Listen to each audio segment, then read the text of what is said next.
how about we start off with maybe just talk about the Syrian perspective of the. Thank you again importance for of the US coming to Turkish this conference. alliance, We want to get or started about the negotiations. momentarily. Whatever you prefer. We have the second panel. Adam, thank you. Great. Thank you. We have a fantastic panel today. We're going to be discussing arguably the most important relationship when it comes to Syria, the US-Turkish relationship, which, as everybody in here knows, is not only incredibly important, but is increasingly dysfunctional. There are kind of two partnerships between Turkey and the United States when it comes to Syria. One of those partnerships is the anti-Assad partnership. This is mainly, as you probably know, a covert program which has had very mixed results, and that Turkey's very frustrated with what it sees as talk from Washington with a lack of action. On the other hand, there's also a partnership between Turkey and the United States to counter the Islamic State. That is an overt operation led by the Pentagon, and much like the covert program, where the Turks and the Americans don't agree, there is a substantial disagreements between Turkey and the United States over this overt program against ISIS, where the United States has chosen to partner with the Kurds, as you know, and that has very much upset Turkey, which sees them as a veritable arm of the PKK in that fight. So we have a great panel here today, and we have Bassam Barabandi, who is taking part in the negotiations in Geneva. We have Andrew Tabler, who will go next, who is with the Washington Institute, who's going to be able to talk to us about the U.S. The U.S. perspective in this relationship. Then we have Mr. Duran. I'm going to mess up your first name, so I didn't want to do that. Who can give us an overview of how Turkey sees this, and Denise Natali from the NDU, who will talk to us predominantly probably about the Kurds. So we're going to start with Bassam.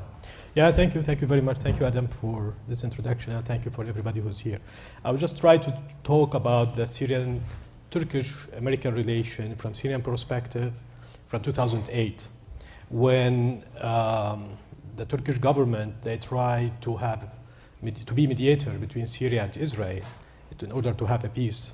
And both at that time, Assad and Mr. Erdogan and Davutoglu and the Israeli part, they were in daily or constituent contacts with each other, because at that time Turkey felt that it can do that peace, and we were very close to see the peace between Syria and Israel through Turkey. Then when it failed, and everybody knows the story, the rest, when the revolution started, Turkey was the first countries who interfere in Syria in positive way, and say they visited Assad a couple of times. Davutoglu, I think he visited Syria in the first couple of months of 2011 more than 10 times. He offered to Assad many political solutions. I think Turkey at that time, it was the first to suggest transitional governing body that now we are talking about it in Geneva, in the sense that there should be some changing in the constitution. Assad will not be president, he can run for the prime minister. The vice president could be the president. They have this kind of vision about how to solve the Syrian problem in a very peaceful way. And again, as everybody knows, that it's failed because of Assad refused to discuss the ideas, even though he went into the constitutional details too much. 7 hours they stay. At the end, he refused the idea. When Mr. Obama announced that Assad should leave, Turkey was behind the scene telling the Obama, give it time. Don't rush. Let's give it more space for diplomatic solution. Maybe we can have more influence on Assad, so we can do something to stop this bloodshed, because they understand that any problem in Syria, it will reflect negatively on Turkey. And again, it didn't work. As a Syrian, my analysis of this kind of these models of examples, that there is, even Turkey is close allies to the United States in that period of time, very close. Still, they don't read the events on the same page. They were not on the same page when reading and anticipating what is going on, how far they're going on. When Mr. Obama announced that Assad should leave, I think the Turks thought this is something serious, this decision from the superpower that Assad should leave, and they changed their calculation accordingly to find out later it's not that serious, but they already were involved in different direction. And I think this kind of miscommunication, misreading the statements, the position between Turkey and the United States till today is affecting Syria and Syrian policy toward what's going on. When we talk about the negotiation, I'll just go briefly about it. The HNC, when they decided to go to Geneva, they were really under huge pressure from the international community to go and put the Russian and the regime on the corner and under pressure that the opposition are willing to talk about political transition, and the regime backed by Assad, by Russia, Iran, and Hezbollah, they are refusing. And always the American, they told us, till today, we have some understanding with the Russian. The only way to test it is to go to Geneva, sit at the table, and then we can use our pressure on Russian to implement what we have agreed upon. The missing point, they never tell us what they have agreed upon with Russian and American. So we go there to find out what's going on. And we always try to tell the Americans, the administration, please consider us as a partner. Don't consider us as just another friend. Because here we are talking about Syrian destiny. It's not about something small, short-term project. And we hope things will go in good dimensions or good direction, which everybody does, including ourselves. When we went to Geneva, the main purpose, basically what we hope to achieve in Geneva, is mainly about humanitarian issue. To release the detainees, to stop barrel bombs, to get the food and humanitarian assistance to largest number of Syrians. And for that cause, we thought it's worth it to go to Geneva with understanding that politically we reached to nowhere. It was worth it. And till today, we will go, I think, to Geneva next 2 or 3 weeks from now, if that will serve the purpose of a humanitarian cause of Syrian people. With understanding, again, that politically this kind of negotiation will lead to nowhere, in the sense that Assad will accept to be out of the power. I think it's a dream or it's an illusion. We try to show the international community that the Syrian opposition or the Syrian people, they have the vision, they have strategy, they know how to govern themselves, they have the paper, the document, the expertise. It's about give us the chance to implement it. And I will stop from here, giving other colleagues other view. Okay, no. Mr. Tabler? Adam, thanks very much for that introduction, and thanks very much to SETA for today's invitation. It's a pleasure to be here with you to talk about, I think, a key U.S.-Turkish foreign policy dilemma, and how we're collectively going to have to deal with this for the rest of this presidency here in Washington and into the next. So I've been asked to talk a little bit about the differences and the overlap between Ankara and Washington in terms of Syria policy, and I'll just go right down the line, and then of course we can get into discussion a little bit later. So let's start out. I mean, I think it's not a secret to all of you. Relations between the United States and Turkey over Syria are bad. Right? I think there's a lot. There are probably more areas of differences than there are overlap, but there are some areas where the U.S. and Turkey agree. So let's start out with the differences. Overall, I think the Obama administration has been indifferent to the emergence of the YPG and Rojava in northern Syria, and Ankara regards this as unacceptable. Right? I mean, and I think that Ankara has been quite clear about that.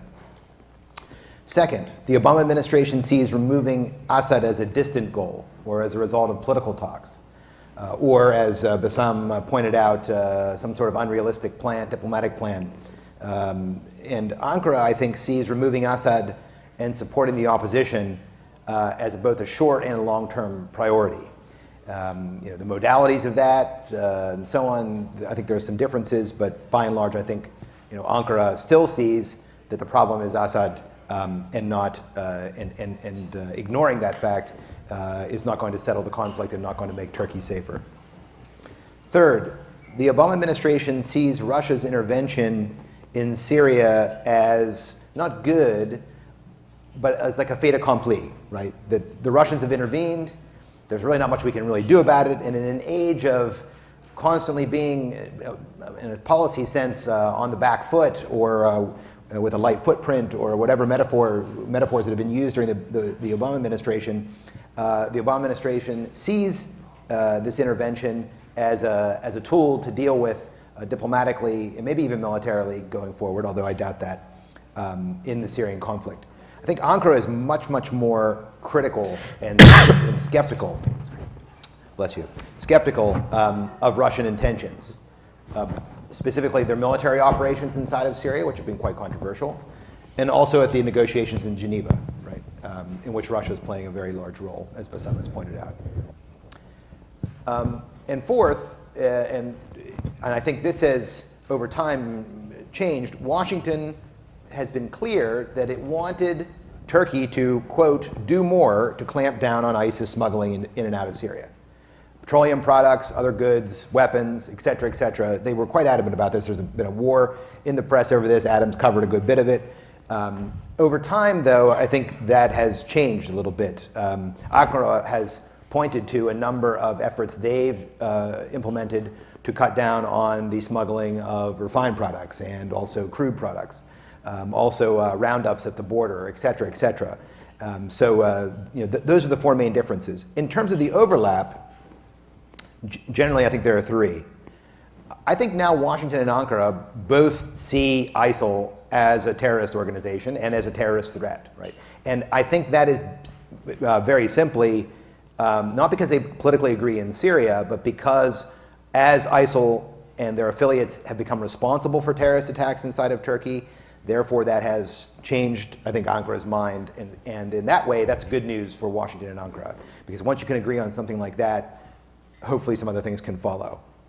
I think also, interestingly, despite the indifference Washington has paid to the YPG and the PYD Rojava project, I know Denise is going to get into this, I think both Washington and Ankara, in terms of the core of the governments, still see the PYD and the PKK as dual-hatted, meaning not distinct organizations. Doesn't mean that they're not distinct entities with distinct individuals who have differences of opinion over how to wage their both war and peace with Turkey, right? But they still see the overlap in the organizations. And this means dealing with the PYD is very complicated both for Washington, especially from Washington's side, and is potentially a way, trying to create cleavages between the PKK and the PYD going forward could be areas of common ground between Ankara and Washington. And I think the third issue, and I put it as a distant third because it's a bit amorphous, is that I think both Washington and Ankara recognize that including Sunni Arabs in Syria is key to improving governance in that country. Right? How they're included, under what circumstances, in a federalized Syria or confederal Syria or whatever, it's still up for discussion. But I think most the recognition by Ankara and Washington of the real manpower shortages of the Assad regime, and also of, for that matter, the PYD and the YPG in the Kurdish regions, is these two facts, I think, might keep Ankara and Washington on the same track going forward. And with that, I'll conclude, and we can go into discussion. Thanks. Yeah. Mr. Duran? Thank you, Adam. It seems that this Syrian conflict in the post-Arab Spring has become a key issue in discussing the relations between Turkey and the US. It is traditionally assumed that Turkish-American relations are based on strategic partnership. And when Obama came to power, it had become a model partnership. But today we are discussing whether it is transactional or issue-based relationship. In the previous panel, it is mentioned that there are some people who are discussing whether Turkey is an ally of NATO or it should be considered other places. So We should talk about first the divergence of Turkish and American reactions, responses to Arab uprisings. And I think this divergence started with this critical issue. You know, and Turkey and the US were seen as if they are on the same page when the uprising started. But later it has become clear that, especially in relation to Syria, there are basic differences even in two areas that you mentioned, anti-Assad partnership or an anti-ISIL partnership. And throughout the period, for 5 years, it has become very clear that Turkey's relations with the US started to change its nature. It is becoming more and more a self-help policy of a regional power. Because why this is so? Because the Obama doctrine changed a lot when at the time of 2009 in Cairo speech, Obama was talking about another different topic. But when you see the interviews in Atlantic Monthly, Obama's interview, or his political advisor interview recently in New York Times, Obama administration is seeing traditional allies like Turkey, Israel, and Saudi Arabia and Gulf countries as free riders. I think this is the beginning of the problem for Turkey and the US, because if you consider your traditional allies as free riders, and it means that they have to shoulder the burden more and more. But without the US involvement in the region, it's not easy to handle this conflict. This is very clear for 5 and 6 years. But at the same time, there was a very critical intervention in the Bush era. And when the Obama administration developed a new doctrine which can be defined as a selective involvement and non-interventionism in the Middle Eastern affairs, and leaving the critical issues to regional powers and giving a larger space to Russia, this has dramatically changed the ground for the relationship between Turkey and the US. So Syrian conflict has become the eye of the storm. So we should expect somehow tensions in the future of Turkish-US relations as well. And the critical issue is how to combine the need, the acute need, the urgent need of having a new order in the Middle East and a resolution to Syrian conflict at the same time. Because of the change in Obama administration foreign policy, there is more space for regional powers for competition. And this means proxy wars and changing alliances, of course based on issues, on some concrete issues. And the Syrian conflict has become more and more a security issue of Turkey, not just on PKK terror or Daesh terror, but at the same time, what will be the future of Syria and what will be the future of the new Middle East? Because, you know, many actors in the region are talking about new Sykes-Picot agreement, meaning that there would be a change of borders, shifting borders, and a new order. But, you know, with this, within this environment, there is the rise of not just terrorism, but at the same time sub-state actors and competition among the regional powers. So in this chaotic environment, it is very natural to see the traditional allies are pursuing their self-help policies. This is very correct for not just for Turkey, but for Saudi Arabia and other Gulf states. So when it comes to concrete issues, maybe we can agree that all Turkey and US share the idea that there would be a unity of Syria in the future. But how? What kind of federalism you can have in Syria? We know that after the full invasion of Iraq by the US, this federalism didn't work in Iraq even. So how could such a hesitant, fragile federalism can be sustainable in the future of Syria? So again, without empowerment of moderate opposition, how can you establish a fully stable Syria by not including Sunni Arabs enough? So this is another issue. And you cannot face this threat of extremism and sectarianism in the case of ISIL. You know, in the post-ISIL era, you can still have menace of new ISILs coming out of Sunni resentment in Syria and Iraq. And when it comes to the last issue, the future of YPG, this is again, you cannot understand within the parameters of traditional alliance between Turkey and US. You know, Turkey is very clear about that. YPG is another face of the same coin, PKK, terrorist PKK organization. So you cannot handle this with just seeing this is terrorist, but this is not. So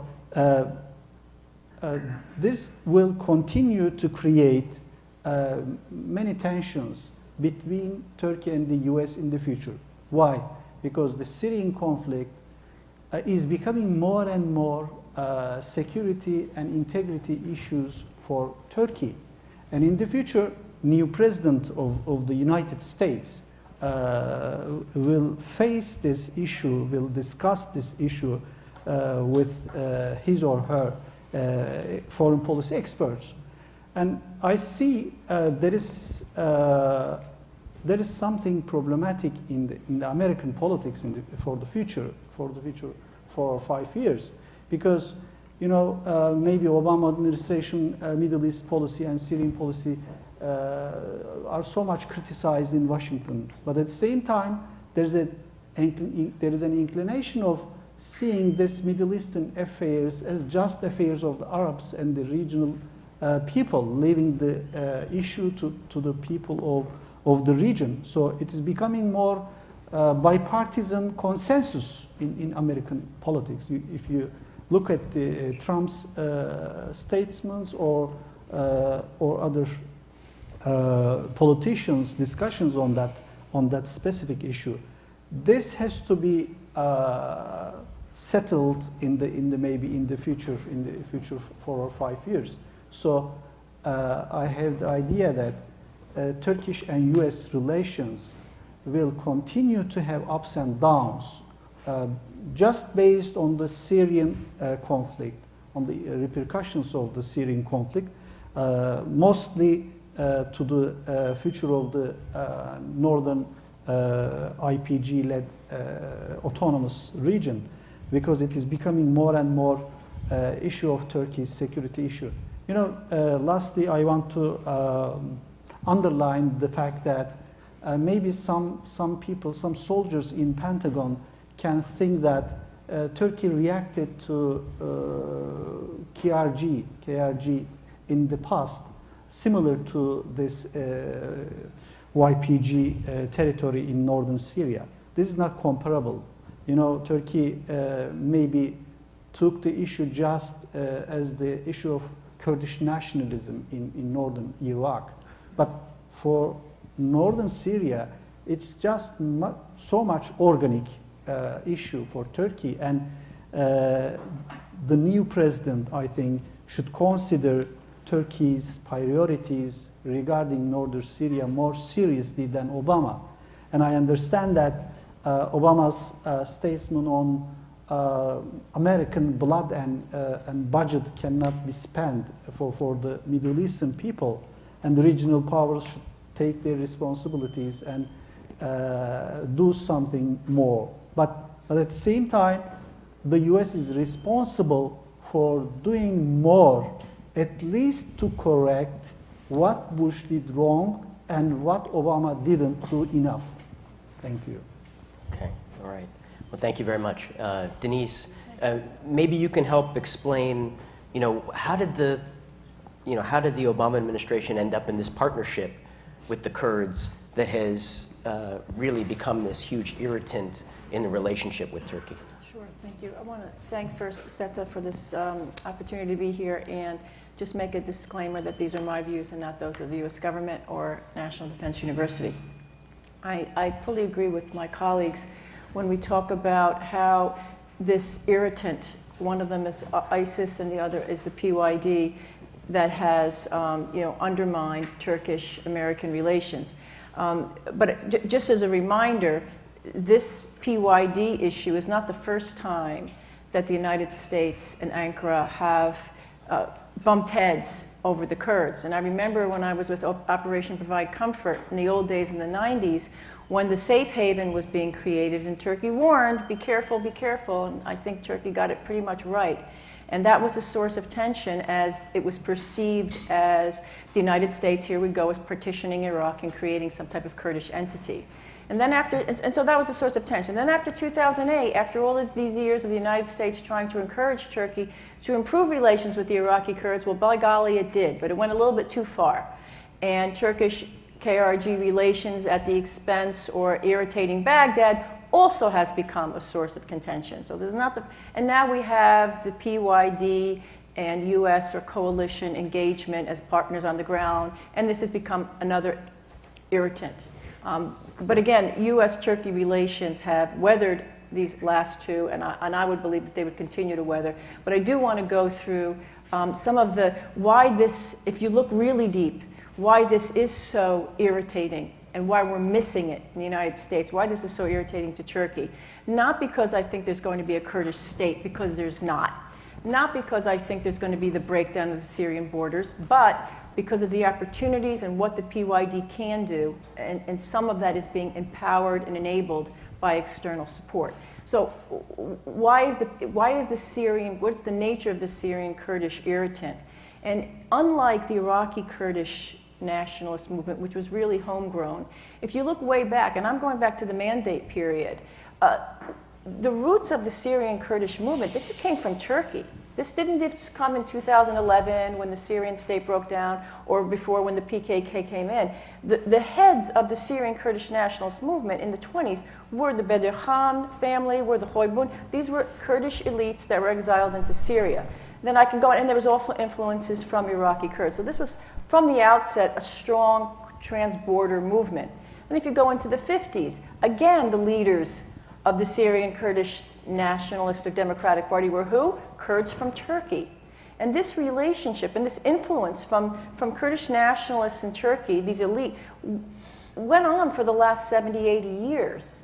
During the 70s, from the 1970s to the 90s, it was the government of the Assad, Hafez al-Assad, who encouraged the PKK after it was formed, who housed Öcalan in Damascus, who, in the 1990s, when there was elections, 6 PKK-supported members of the area of Afrin were actually supported in the National Assembly in Damascus. I don't want to get into too much details, but these roots go far back, far further back than what we think of as when the PKK was then based in Syria throughout the 90s while the insurgency was going on in southeast Turkey. So there was a point used of organic links, and I think that that's really a strong and quite accurate word to use when you're talking about how we understand Turkey's threat perceptions. And I think on this side of the Atlantic, we often miss it. We often think that Turkey's being a little oversensitive, and we can just separate the two, because we really can't. And my other point is Iraqi Kurdish parties also have had a strong history inside Syrian Kurdish nationalist movement. So there has been these two tensions. Has there been something authentically Syrian? Yes, of course. Syrian Kurds did react to some of the authoritarian measures of the Assad government. However, they never had a really strong nationalist leader. They didn't have a strong nationalist party, so it was kind of co-opted and taken over by whatever Assad could do, and a lot of Kurds bought into the Syrian state.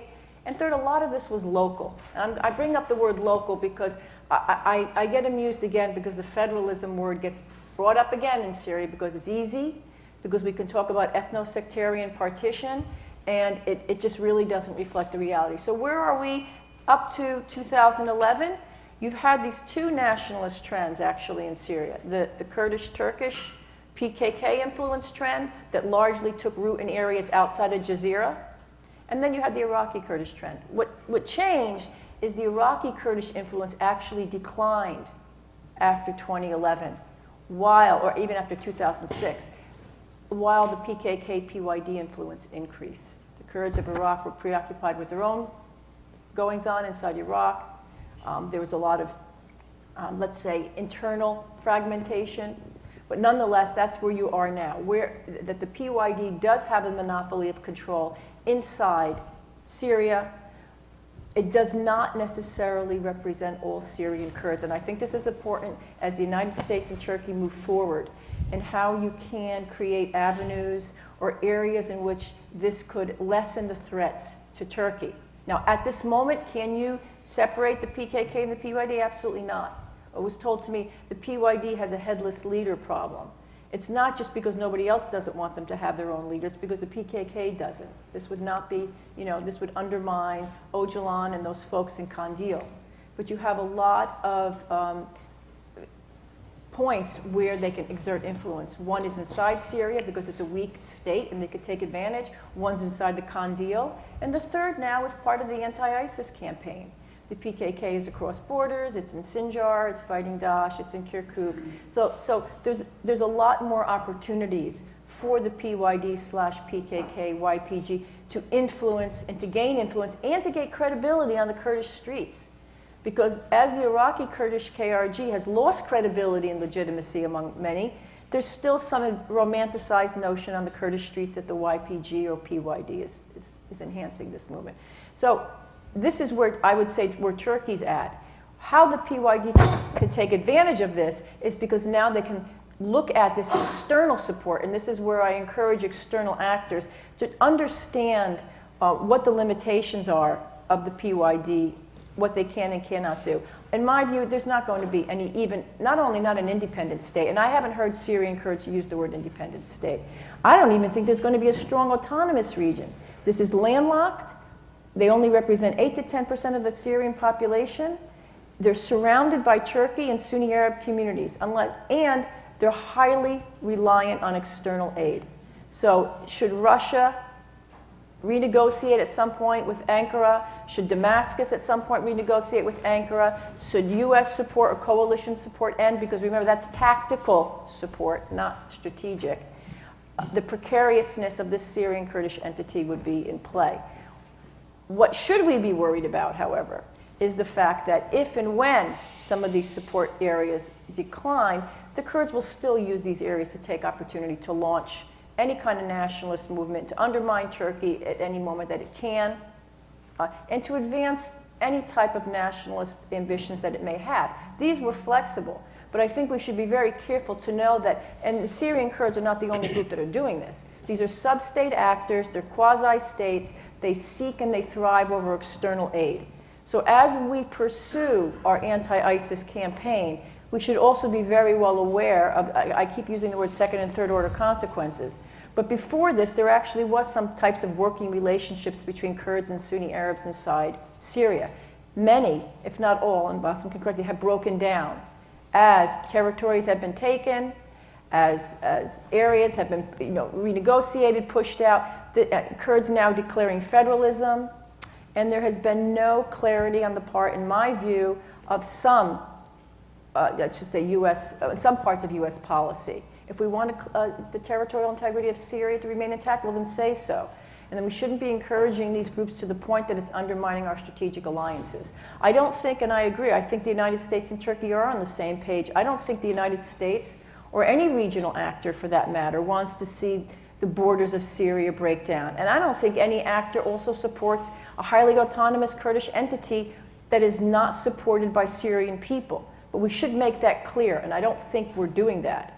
Secondly, as this civil war goes on, and as the PYD feeds off the PKK and vice versa, because they are one and the same. How do you, in the long term, because we can't do it now, how do you create those avenues, and Andrew mentioned this, where there could be interest, because PYD folks, some of them are Syrian at their core, they would like to run their own cantons. How do you make those separations, and how do you de-incentivize? And I haven't heard opportunities where Turkey can take the lead. There's going to be a lot of business, a lot of reconstruction. How do you lessen these threat perceptions for Turkey? So to having this entity on its border, this entity that cannot survive without Turkey, how do you make this in Turkey's interest? And one of them at some point, it has to be linked to resolving or addressing the Kurdish problem in Turkey, because as I go back to, they're so integrally linked. And they will continue to take advantage of the weak Iraqi state, they will continue to take advantage of the weak Syrian state, and this will be, as my colleague mentioned, a security issue for Turkey that I hope that the United States can understand, because at the end of the day, we still haven't looked at the PYD as anything more than a tactical ally. And Turkey is, in my view, still remains a strategic ally. But those lines have been blurred, and I think at least they should be clarified so that our allies are not as, let's say, worried about what our intentions are. I'll leave it at that. Thank you. Right. So you mentioned that the tactical alliance with the Kurds, and that kind of raises the fundamental point, which is obviously the Pentagon is very skeptical that it can have an alliance with the Sunnis that can be as effective, because, and this is a point of disagreement with Turkey, obviously, and where the Pentagon in particular thinks that Turkey has not delivered the fighters that it had said it could deliver. So I wanted to raise this point. I mean, the United States doesn't really have, unlike Turkey, doesn't have an affinity group to work with in Syria, and as it gets closer to Raqqa and that consequential battle, it knows that the Kurds are not going to get them there. They need the Sunnis. So what has prevented that from coming together? I just throw that out to everybody. I know, Andrew. I think so I think on ISIL, there's agreement, right? I think Ankara and Washington recognize that this is a terrorist organization. It needs to be stomped out. There are various methods to do that. The problem is there's a difference of opinion about how the United States and Ankara view the groups fighting inside of Syria, right? The United States is, and this is not a secret to anyone, is not comfortable with Islamists or Salafist jihadists or Salafists at all, because of their proximity to ISIL, the way that they caucus together, and so on, a myriad of issues. Ankara says, yes, we are against ISIL, but the groups inside of the country itself, we need to understand them a little bit better in terms of shades of gray. Right? Now, the reason why this is problematic is the United States, in rejecting that approach, I think Ankara sees groups like Ahrar Sham and other groups as effective in deploying across provinces, okay? And they are, because the Syrian uprising is a localized uprising, right? And most of the localized groups are organized under umbrella organizations. The Salafist organizations are able to deploy relatively effectively across provinces, which make them effective. The problem that is the US, in terms of both its covert program, and its overt program is a different matter, but its covert program, is supporting groups which do not deploy that well outside of local areas, right? And that means that they're a little bit less effective. And so I think there still remains this major difference between Ankara and Washington over not so much ideology, but over who's the most effective body to inherit the earth from ISIL in the areas they dominate, and also to fight the long fight against the Assad regime inside of Syria. And in terms of where we are, in terms of building those partnerships with the Sunni community that could, once ISIS is pushed out of these areas, they can hold the territory. It feels like, we've been talking about it now since 2012, and we've had a couple iterations of train and equip programs, which pretty much all ended embarrassingly badly.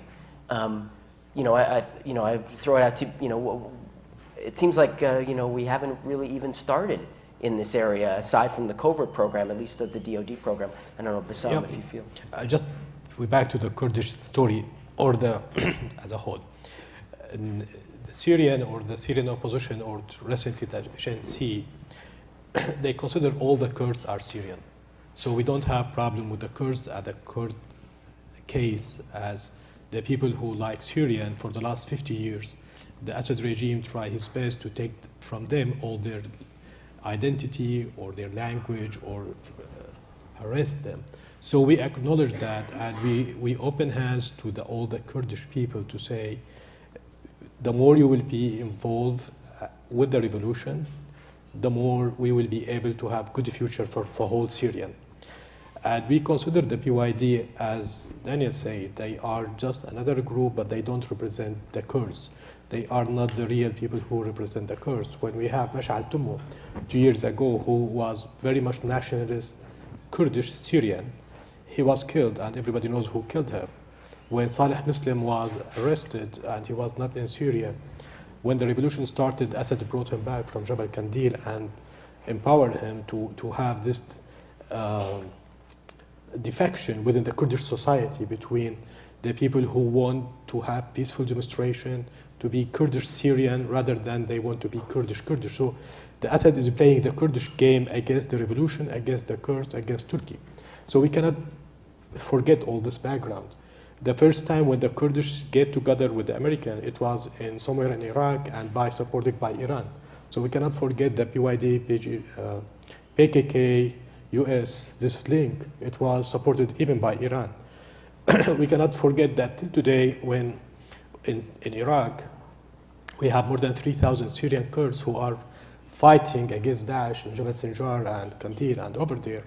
And the PYD, they refuse to let them come back to Syria to fight ISIL. These people are well organized, they have structure, they are Syrian, they are Kurds at the end of the day, and Saleh Muslim and PKK, they say, no, we don't need these people because they will spoil our project. When we back to ISIL issue or ISIS issue, the Kurds, they are very clear with the Americans that we want this fight to have our own state. It's not about ISIS. We can liberate the area or kill ISIS or fight against ISIS in the area that goes with our boundary. Over that, we will not go. That's why they say we will not go to Raqqa. That's why the American established something called Syrian Defense or Syrian Democratic Forces, which is mainly controlled by the Kurds or PYD, but there are some Arabic elements inside it. And the recent program and the recent deployment of 250 American operations, special operation, is to empower the Arab Sunni. I hate the Arab Sunni words. It's not wrong. It's very wrong. They are just Arabs. So you cannot assume that the Arab Christian are with ISIS or anti-ISIS or with the Kurds or not the Kurds. ISIL is as bad as Assad. Both are terrorist group, both are terrorist organization as Assad is organization or militia. They are controlling Syria and we are under two occupations. Iran role is very important in that whole things. So we back to the questions. I mean, I just want to put some background about the whole issue. It's not simple that we are against PYD or against Saleh Muslim. It's not like this. Rather than we see they are distracting the whole attention. We told Saleh Muslim, as agency, they communicate with Saleh Muslim, and they told him, look at the history. If you will not be Syrian, you will just be used by Russian and American for short term, then they will throw you under the bus. And then it will not only you be under the bus, it will be the whole Kurdish Syrian under the bus. We open hand for him to say, save your people and be with the Syrian, rather than being played by the superpowers. When we talk with the Americans here, they said, if we don't support the Kurds, they will say, okay, we'll go to the Russian. And if the Russian don't provide the Kurds with the weapons, they say, okay, we'll go to the American. So unfortunately, the PYD, they think they are playing with the superpowers, rather than the superpower saying this is a very nice tool to play with. And we, as a Syrian, we are paying the price. And we believe, it's fact, the Kurds are Syrian, or part of this big Syria that we love. And we want them to be with us. So this is part of the things that I want to clarify it. When we back to the fight ISIS, as you know much better than me, that the American, in a way, they divided Syria into two pieces, Euphrates River. So it's east and west. So the east is about the northern part of Syria till Raqqa, and they say this is BYD group. And we told them, you will be failed. No matter how much money you will put, you will fail. The Arab component, it's not about Sunni. The Arab component on that area are much larger as a number than the Kurds. And if you remember when the Tal Abyad fight between the Kurds and ISIS, The Kobani, in Kobani, the ISIS sent 20 cars into Kobani and destroyed Kobani. And when we asked the guys in Kobani, how you allow 20 cars from ISIS to come to your city, they say simply we don't have fighters. Everybody is in Tel Abyad. So the point, even the numbers of PKK, PYD as a numbers in the media is very much exaggerated. They are talking about 30,000. I think they are less than, God knows, 5,000, 6,000 who are really fighters. It's media war, it's perception war, it's illusion war, maybe it's history war, and we are paying the price as the whole Syria. But the reality is completely different. We back to the Arab, Sunni, as Andrew said, there's sometimes mistrust between here, when they say the Sunnis, that's the way I hate to say Sunnis. Here some people think the Sunnis, maybe they have more emotional attachment to some Salafi group, to Nusra, to Daesh even. So if we support them, we don't know where these weapons will end up.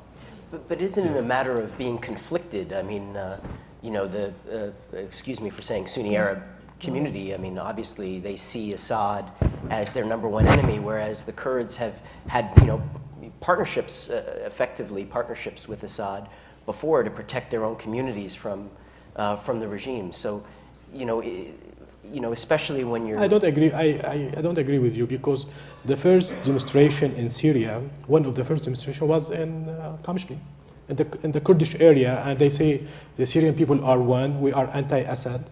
It was very clear, and that's why when PYG come, that's why the turning point when Saleh Muslim show up on the media to say, okay, we are the Kurds, have nothing to do with the Arabs, and we have to protect ourselves.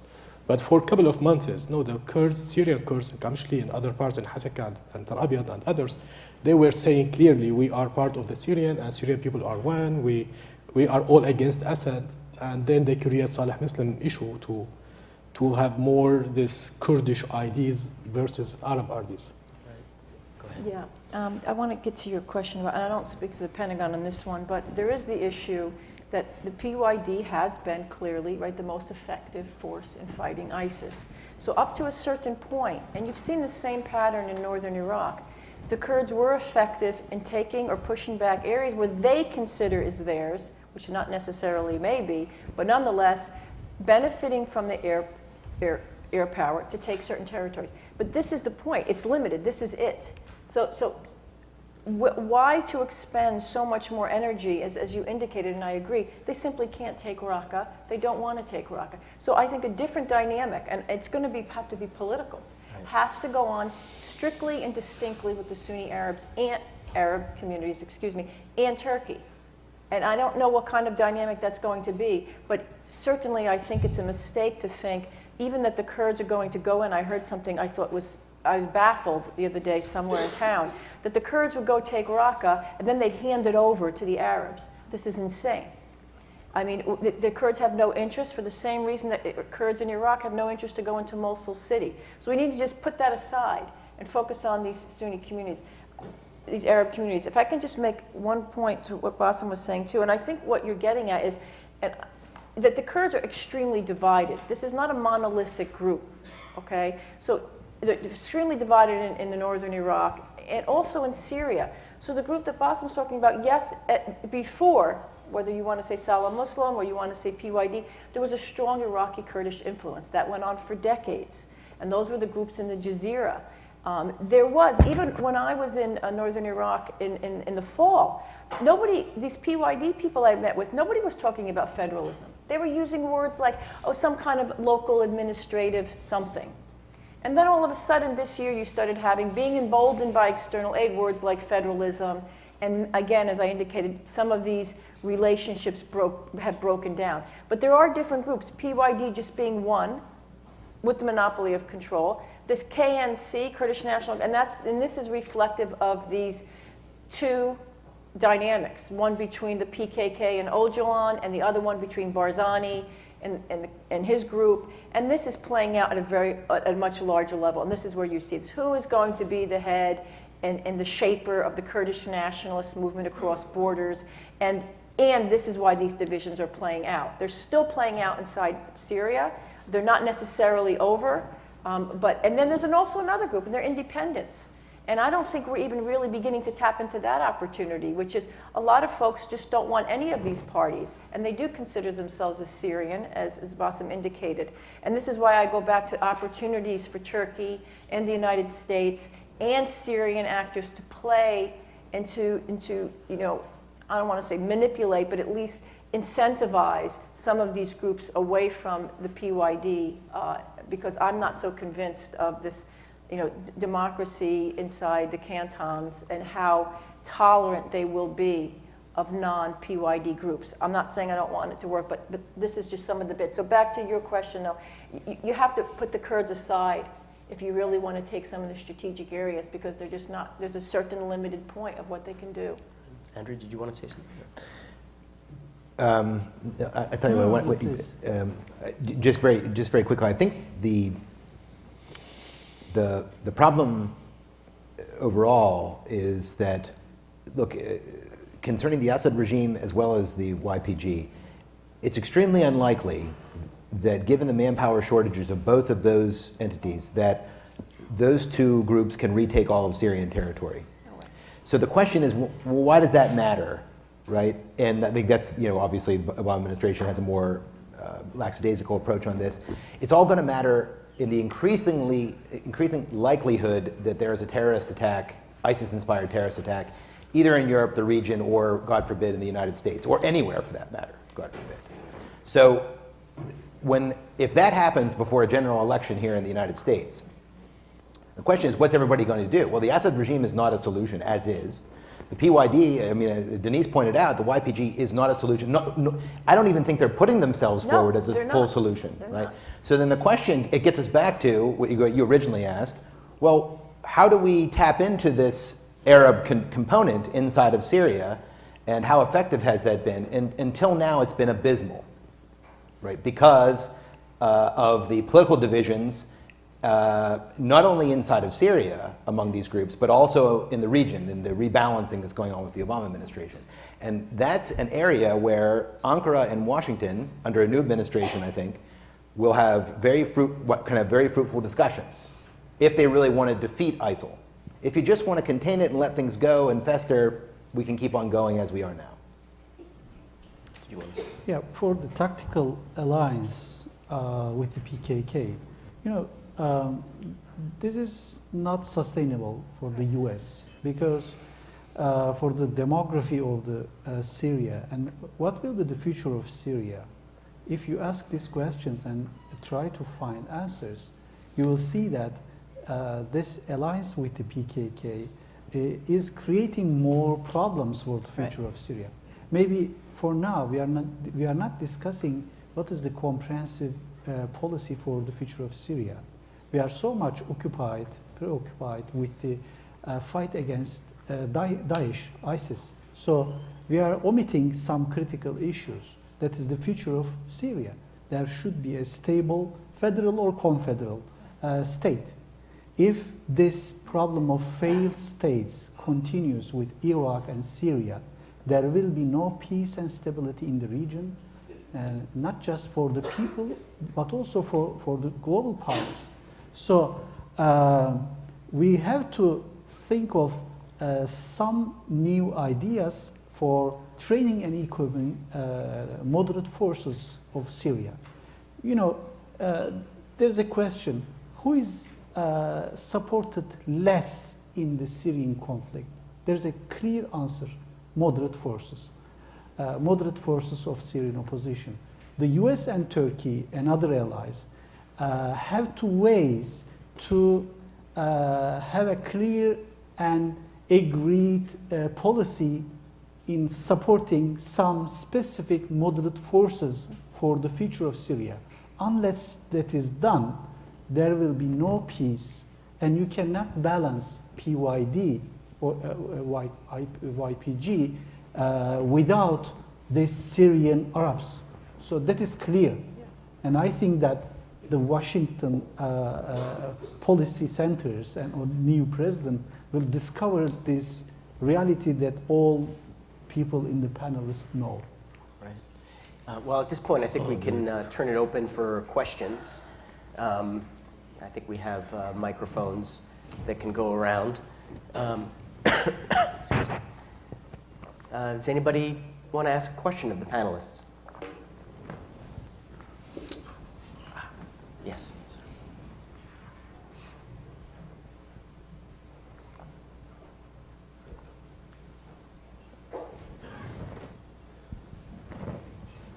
I'm Stanley Kober.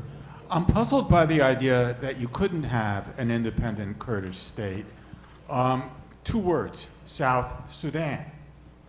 Just because something can't work doesn't mean it can't happen. I mean, people thought this would be a good idea, and look what's happened. You know, I look at that. If they want it, who's going to stop them? Just Can I? Yeah, please. You know, we've heard this now. If you're speaking about Syria, I'll even go further with Iraq because that's probably been the most discussed. We've been hearing this so long, and you know, you have to come back to Washington to hear the independent Kurdish statehood because it's got a great audience here. Because really, no one's talking about it inside northern Iraq except for a group of Barzanis. But if you look at, I give you 3 reasons. You can declare it. I mean, there's been a referendum in northern Iraq in 2003, and you know, as one Iraqi Kurdish official told me last month when I was there, this is like a lottery. Of course we're going to say yes. Who's going to recognize it and who's going to implement it? These are landlocked entities. When you're landlocked and you don't have an agreement with one state, then you will not survive. So I don't think there's anybody saying that they can't go declare it. The more important question is, will Turkey, will Iran, will any of the other regional states recognize it? Will they close their borders? Right now, you can look at northern Kurdistan region of Iraq. It's a client state of Turkey, pretty much, right? They can say that they broke away from Baghdad till they're blue in the face, but they will be reliant on one larger regional actor. They cannot be a fully independent area until regional states will recognize them. They don't have an autonomous revenue source. So, and secondly, where will those borders be? So if you ask the Iraqis today, yesterday, they'll say, go take your state. I don't think there's an Iraqi right now that really cares. The issue is, what do the borders look like? You can't take this area, you can't take these resources, you can't take Kirkuk. And then that's an issue between other other groups like Sunni Arab communities and minorities. There are minority groups such as Christians and Assyrians who want the territories that the Iraqi Kurds want. So it sounds like such a great story, and they've been saying it for about 16 years, and so the Iraqis are saying, go ahead. But you know, there's still so much dependencies that these entities have. I just don't see how it can survive. And yes, you can talk about South Sudan, you can talk about Bosnia or what other states. Even worse so for the Syrian Kurds. I mean, the Syrian Kurds I've talked to said this is impossible. We would never even think about being independent because it's non-functioning. We fully need Turkey, we fully need Sunni Arab communities, and they're also going to need Damascus.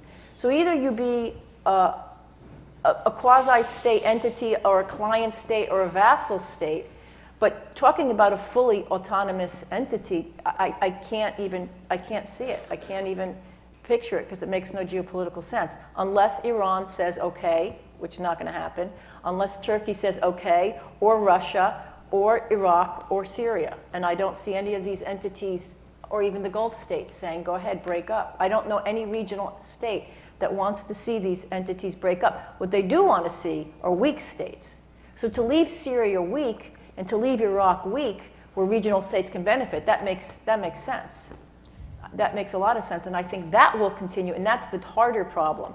Not will the Kurds have a state, it's how do you reorder. It's not the end of Sykes-Picot, it's how do you reorder power inside these states? And that's what's going to make it very messy and extremely complicated in terms of stabilizing the region. But before we go to the next question, just Andrew, I mean, you were just in Moscow. Where does Moscow come down on this?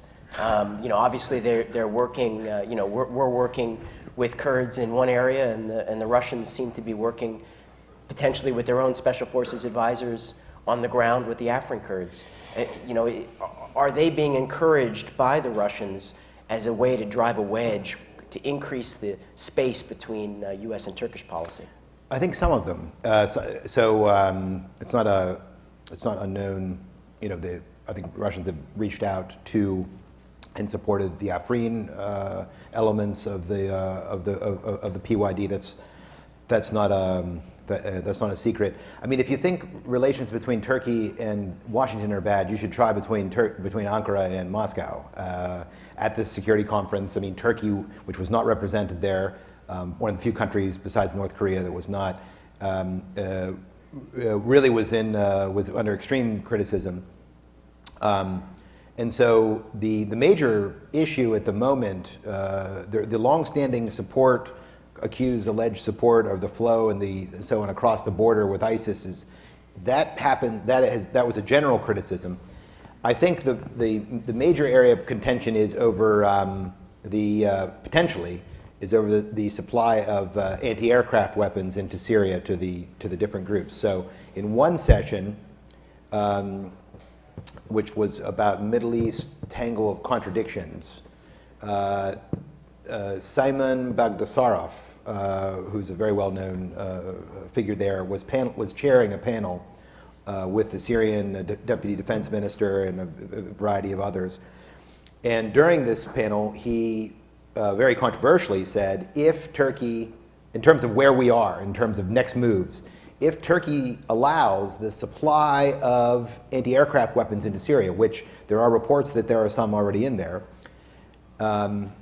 that Russia would respond by giving anti-aircraft weapons to the PKK, and that aircraft would, this is from the session, and I'm paraphrasing here, so please check it out yourself. He said that aircraft would start falling from the skies over eastern Turkey. Now, don't get too worked up about this, because a lot of Russians I met did not agree with that. I think it's kind of a far-out statement. But the fact that this was happening at the MOD's conference, I think, shows you how really dangerous this situation is, particularly because 3 regime aircraft have been shot down in the last 2 months by something inside of Syria. So what's also interesting is that so when Russia recalibrated or withdrew its forces from Syria in March, they withdrew aircraft that were susceptible to these anti-aircraft systems that are reportedly in Syria, FN-6, Chinese-made, and so on. And they have redeployed helicopters with countermeasures to these weapons. So you can see that if things break down in Syria, we could also see a potential breakdown in things between Turkey and Moscow in ways that, we don't all want. And I think that's what makes the current situation, in my mind, not just dangerous in the Middle East, but dangerous in a geostrategic sense. Right, and that, of course, has been Obama's fear right from the start, right, with his initial position in not providing any anti-aircraft weapons. Right. We had a question up here in the front. Rich Johnson from NDU. In a sense, you guys have been given a trick question, I think, as the title of the panel, because Divergence and Convergence in U.S. and Turkish policies assumes that we can actually pin down what the U.S. policy is and has been. So there's been a little bit of, I don't have to say, and even if I do say, I don't have to do in our policy for the last couple of years. The interesting thing to me is that certainly, at least if you look at one of the potential presidential candidates in the coming election, there's a lot more of that coming. That sort of, we don't really have to commit much to anything. So we may not get certainty in the next presidential term, and even if it's one of the candidates who does tend to pin down foreign policy positions more tightly, at least for a year, we're looking at continued uncertainty for where this is at. So I guess this is a 2-part question for Andrew and for Denise. As people who analyze and make recommendations on foreign policy, what do you do with that? How do you make arguments that this is something that having not pinned down for 4 years, we really have to get right this year? And then for Bassam and Burhanettin, what are the impacts on Syria and Turkey, the Syrian opposition in Turkey, of continued lack of U.S. resolute position on this? What if this drags on? Great question. A great response to a trick question. So a good friend of mine, someone who's well known to all of you, Fred Hoff, writes extensively on Syria and makes humanitarian arguments, very persuasive ones, I think, that have bring a tear to my eye and many Syrians but do not move the American public, right? humanitarian arguments have not moved a very jaded American public who are basically burned out on the Iraq War and see everything in that lens. That's where they are. And there's also a lot of other internal stuff, obviously, going on. So I think that's where it gets very difficult, because what can shake this idea that if we keep on going as we are, or we do less, the situation gets better? And I think there are two things that we can see. And this is why I'm writing a piece at the moment called Beware of Black Swans, right? So the thing about the Syria crisis is, first, we were told it was containable. Well, it clearly wasn't. But not only that, but two huge black swans flew out of this. One was the terrorist threat, which is unprecedented in many ways. And the other one is the migrant crisis, right? The humanitarian aspect is clearly there and is notable, but these two issues have traction. And so if there are major developments in either one of these two, I think that will then cause an incoming president to make decisions. Now, here's the thing. We don't know what we would have done in Syria. It would have had a different outcome. What we do know is what we've done so far has got us into this situation. I can guarantee you that 100% on the plane of reality. So it's hard to argue, in the case of things getting worse, or a terrorist attack, God forbid, that doing less works, right? It's just hard to do that, especially in an election year. Even if you're Donald Trump and you want everybody to pay for it and so on, it's very difficult to make that argument. So then the question is, what do you do in that instance? And I think there are two ways to look at this. One is the immediate tactical thing of, okay, what do you do in the event that there is a major shakeup in one of these two developments from these black swans? Whether it's opportunities with the Syrian opposition, or what do you do with a rogue rump state in the case of the Assad regime? There are lots of different things we can do in those instances, diplomatically, politically, and militarily, right?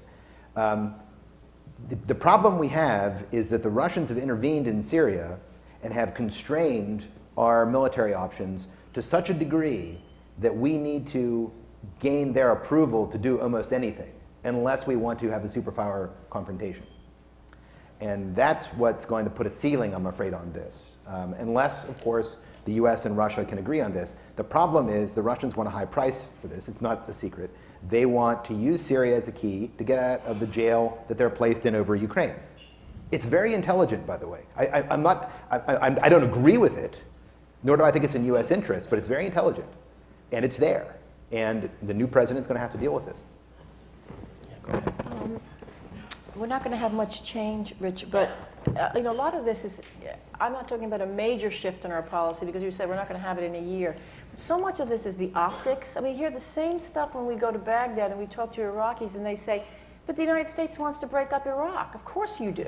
Because all you do is talk about Sunni Shia Kurd partition, and the same thing can be said. I mean, I don't think we understand, we're not going to control every single US official that speaks, but be careful at least about how, and recognize how what we say and don't affects it. So what we can do is really, you're talking about tweaking. Reaffirm often White House speeches, territorial integrity of Syria. Every time we speak, territorial integrity of Syria, state sovereignty, no matter what it looks like, or no matter who's in charge. I mean, this is a very sensitive issue to Turkey and our Sunni Arab partners. So that's rarely said. So of course it would give people on the ground reason to think that, yep, here we go again, breaking up another state. That's not very difficult to do. Secondly, I think somebody made a great comment here. Is it the sub-state actors playing us, or are we leveraging the sub-state actors? I mean, this is just remarkable. Again, same pattern going on in northern Iraq. Who's wagging the tail? I mean, we can put some conditionalities on aid. We can. We can tell our sub-state actors, these are the conditions of what we do. And I don't think enough of that is being placed. It's not just a one-way. And again, make that clear. Make that clear that if you want this, or else you don't get it. I mean, and I would be, again, I don't think we're being clear on that. And there's a final point. This would probably take longer. And I always think of the 1998 Adana agreement. The PKK was, riding high in Syria until that bloody agreement was made, and all of a sudden, lo and behold, it's just collapsed. And we saw the same thing in Iran during the Mabad Republic. During a war, Russia supports them, Russian support drops, and so does the Republic. This may be a little bit, more institutionalized, but, any one change in these variables, whether that be, I know, Andrew, I agree with you, these very deep tensions between Moscow and Ankara right now, but at some point in the future, they will be resolved. At some point in the future, there could be Damascus and Ankara again. And so that's where you say, well, where's that going to lead the PYD? You can leverage that too, because most of this is contingent on these relationships, right? So Moscow's sticking it to Russia, Moscow's sticking it to Ankara right now through the PKK, just the way that Damascus did in the 90s. So I would be thinking through these kinds of scenarios, short term, and then long term. And then again, I keep saying this, is how do you incentivize, not now, but long term, these PYD, Syrian Kurdish elements away from the PYD. They just want to live a normal life. They want electricity, and I don't think we're tapping into how do we bring Turkey into this, and how do we get people's lives just normally back together. And you'll be surprised how, the nationalist, movement, it's there, but it's also, because, like I mentioned before, it's so tied to trans-border stuff that we can also, I could say, tweak that too, or move that. So we had, I think, 2 questions back here. I don't know where the mic is, but, we have it right there. Go ahead, Fascinating panel. At least what I heard of it, I admit I came in late, and I apologize for that. So if this question has been answered, you can just go on to the next questioner. But I just wondered, for a long time, Turkey was pushing the idea of safe haven, no-fly zone. I'd be interested, does anyone on the panel think this is still a viable idea? And maybe beyond that, to what extent is this still something that Ankara is pushing? Bassam? Not mine. So I will answer 3 questions. So I will just will answer about the South Sudan quickly. I'm talking about Syrian Kurds. Syrian Kurds are Syrian problem rather than more than Turkish problem or international problem. Today in the Kurdish area, they control it. They have Arabs more than Kurds as a number, as a percentage. When you look about the whole map, number 1. Number 2, the Kurds, they make clear or they make sure to have problems and hate relation with all Arab neighbors. You can look about the human rights reports. Right. Number 3, which is more important, that all the Syrian or the Arabs, we have this our national identity of Arabism, even if we hate it, but we have been living it for the last 50, 60 years. It's very difficult for the people to say we accept the divisions. I think more than the people, they talk about decentralization. Right. I think this is the mode so far. For the second question from the gentleman about what we can do from now till if the administration do something or not, nobody cares because the time is passing. Russia is working, Iran is working, Turkey is working to benefit from an acting of this administration or the next one. Today, when you talk about cessation of hostility, people here, they talk about Nusra in the south, Aleppo. They don't talk about Hezbollah, which is, again, is terrorist group according to the UN and the Treasury, and UN and the US Department of State. So the interest, Syria is being eaten by terrorist groups from every corners. Nobody will wait this administration or the next administration to act. Any vacuum, it will be filled. We as a Syrian, we try our best to counter this. Sometimes we succeed.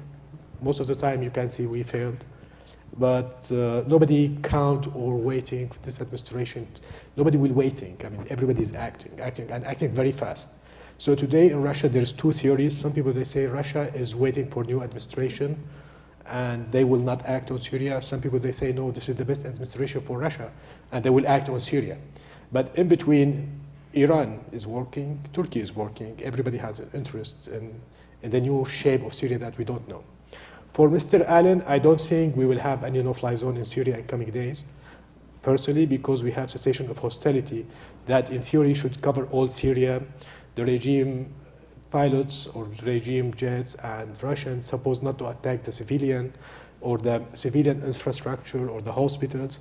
So basically, in theory, the idea of no-fly zone will be very much contradicting with the cessation of hostility.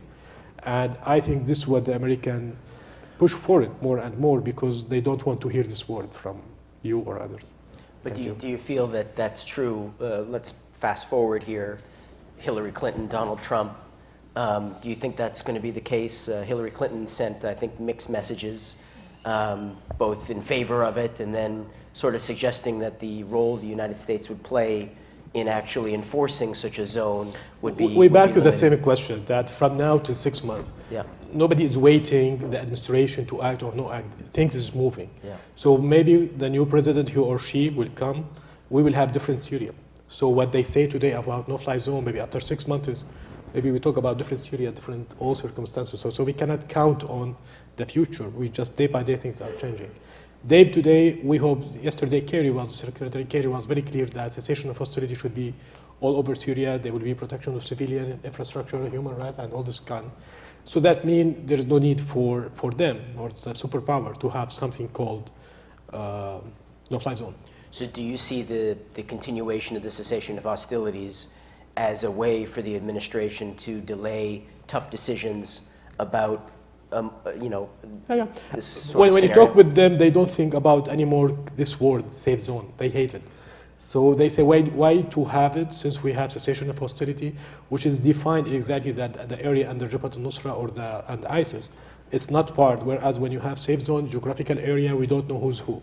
And now with the Russian, we divided Syria in a way to say this is good guy, this is bad guy, this is in between, and khalas, we can work on it, in theory. So, I do think we had another question. No, yeah, I think he back has an there. answer. Oh, I'm sorry. Sorry. Well, it seems that Washington is not in favor of making any safe zone or no-fly zone. This is certain.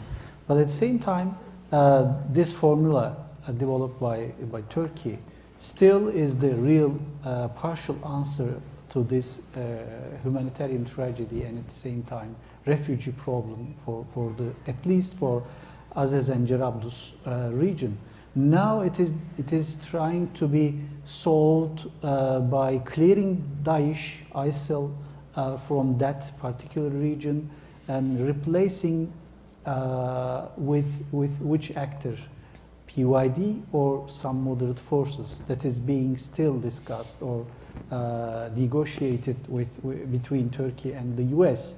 And I don't expect for the short term such a critical decision made by the US, and Turkey cannot force this alone. So that will continue to be discussed sometimes, but for now it's very difficult to be realized. But for the PYD, for the future of PYD, I should say something about that. Well, I totally agree with Denise mentioned on the future of Syrian Kurds from regional perspectives, Turkey, Iraq, and Iran. But still, this issue of the future of PYD will be a critical issue for Turkey simply because the very organic nature of the relation between northern Syria and eastern Turkey will be influential on how to evolve the future of Syria and Turkey as well. You know, before this, PYD's demographic engineering and forced deportations, Syria was Syria. But now, northern Syria is a part of Turkey at the same time. You know, this is mutual. If your terrorists are there, and it means that you will be there, that is clear, and we should think of this for the future. For the PKK, they don't think the fate of northern Syria apart from eastern Turkey. So this tie should be broken for the future of Syria if we think that there could be a stable Syria. But I don't think such a solution for the near and middle term. Yeah, go ahead, sir. Thank you. I want to throw another monkey wrench into this. If someone would discuss for a moment the role of Israel here, and by that I mean Does Israel support the Kurds? Or Denise said, of course, we're not talking about a monolith, a whole bunch of different groups. Does it support a group of Kurds there in agreement with the United States? Are they supporting the same Kurds? Is that an important issue? I understand Israel, of course, has interest in this situation. Right. Well, the history of Israel's involvement with the Kurds goes back to, a policy of working with the periphery countries and powers in the periphery as a counterweight to the, Arabs immediately bordering Israel. So that's a relationship that goes back decades. I'm not familiar with current relations between the Israelis and the KRG. Maybe you can address that.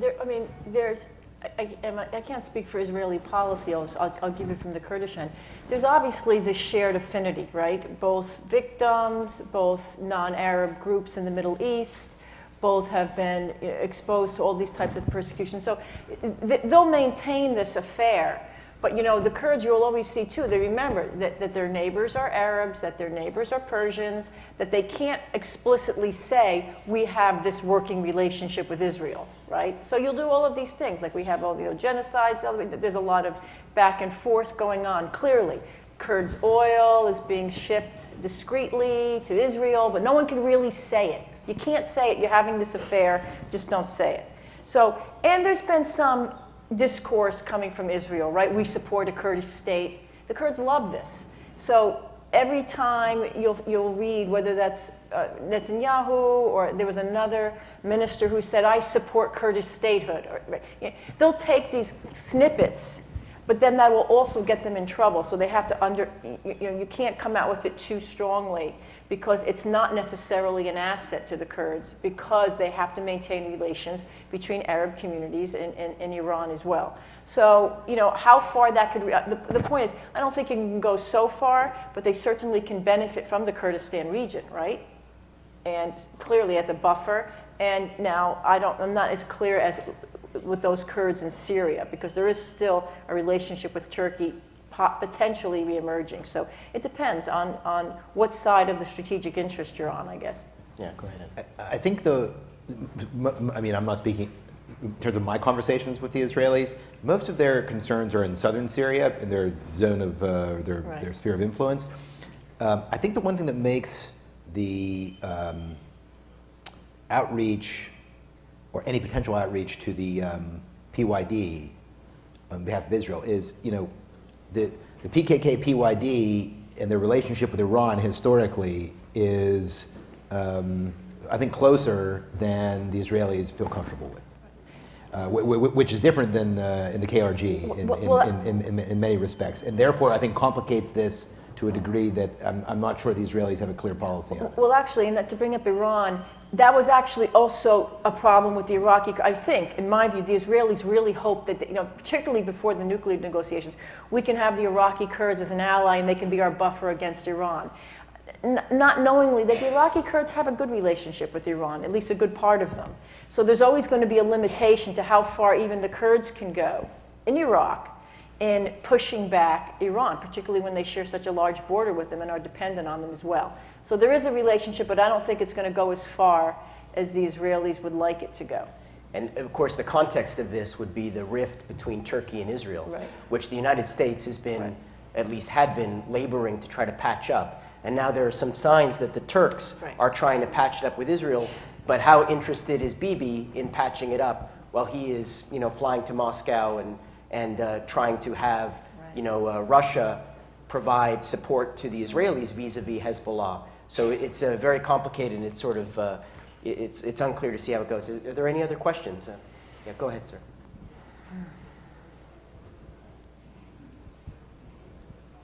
Thank you for this presentation. I'm Yasser Abdallah from the ICFJ.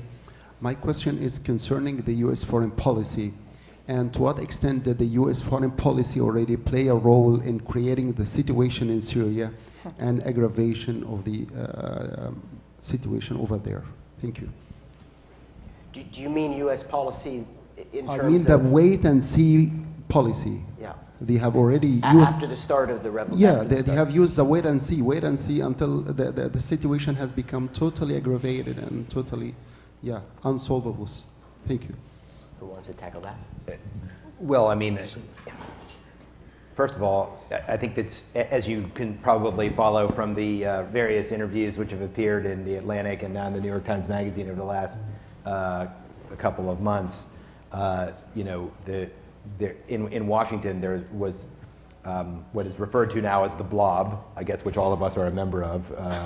And the blob said, you know, there's a huge uprising, a huge problem in the Middle East. We need to do something in order to affect this. It's hard to affect a war when you yourself don't try and affect that war, right? I mean, and there were a variety of reasons for that. The president and his corps of advisors felt otherwise, right? Now, this is where it gets interesting. So, when you go to Moscow, I think a lot of the Russian anger, part of it's just a rivalry between the United States and Russia. That's very clear. Their egos were, their psyche was bruised at the end of the Cold War by the rapid collapse of the Soviet Union. The problem is that the Russians are angry because they see that situation generating humanitarian disaster, generating extremism, generating migrants, and they feel that this passive approach and the emphasis on the responsibility to protect is what they call the strategy of color revolutions. It is an explanation which was immediately, it was first applied to the countries that surrounded Russia, but now in the last 2 years, that argument has been significantly expanded to the Middle East. Libya, which they've been harping on for a while, but Syria, Egypt, and so on. So they think that it is a low-cost way for the United States to, and the Obama administration in particular, to destabilize these countries, use them as a pretext for a Security Council resolution to give a Western military intervention and flip that country over to the West, right? And so they have a strategy to counter that, which involves vetoing everything at the UN and working what they call military cooperation.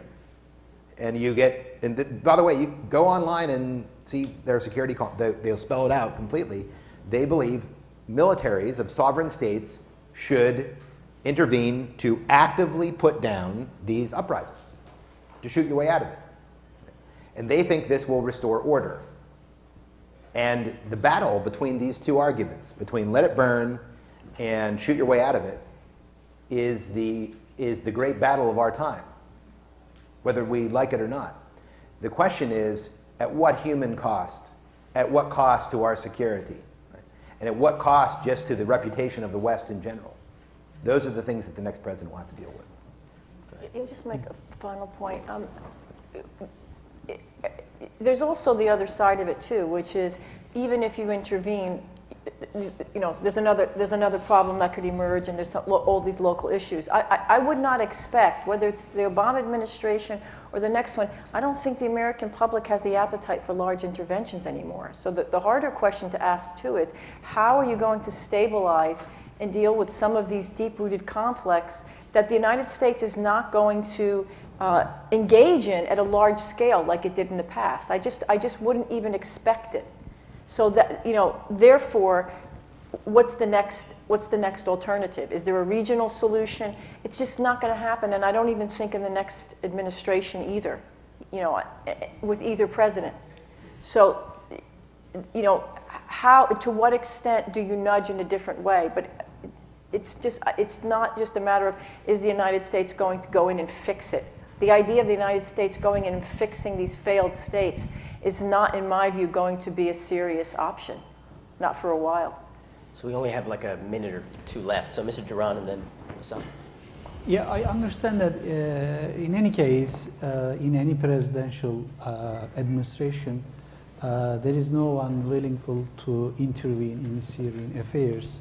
But from a Turkish perspective or a Middle Eastern perspective, actually wait-and-see policy of the U.S. is one of the major reasons for the ongoing mess in not only in Syria but also in the Middle East. I mentioned that there was the task of correcting Bush's policies for Obama, but I think there will be a task for the new president to recorrect for both presidents' mistakes. But for all the panelists, I believe that the new president will not consider it so much. Yeah, just from Syrian perspective again. I don't think any Syrian from the opposition asked the American to send the troops to Syria. If we are talking about today, a negotiation, we just asking the United States to act like superpower, to tell the Russian, to tell the other Iranian, Hezbollah and others that United States is superpower, is acting like superpower. We don't feel comfortable when Secretary Kerry talk with the Russian and begging them to push Assad. It's not superpower. Nobody, as far as I know, asked United States again to send manpower or troops to Syria. We don't need it. Today we have negotiation, we have political process. I think it can achieve something good, maybe not perfect, maybe not in short term, but we ask for the United States seriously to act like superpower. Thank you. All right, well, that's it. Thank you very much.